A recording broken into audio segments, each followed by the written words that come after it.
নমস্কার বন্ধুরা, চেতনার প্রতিলিপিতে আপনাদের স্বাগত। আজ আবার একটা বিয়েবাড়ির মেনু নিয়ে আপনাদের সামনে চলে এসেছি। প্রথমে ছিল ডালমুড়ি আর ঝুরঝুরে আলু ভাজা।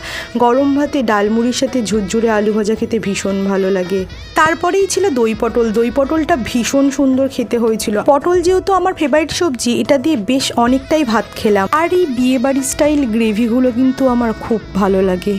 এইবারে চলে এসেছিল মাছ। মাছের পেটির পিস নিয়ে নিয়েছিলাম। মাছটা খুব ফ্রেশ আর দারুণ ছিল। মাছের সাথে চলে এসেছিল স্যালাড। আমি স্যালাড দিয়ে মাছটা খেতে না খেতেই আমার পাতে পড়ে গিয়েছিল একটা বিগ সাইজের লেগ পিস।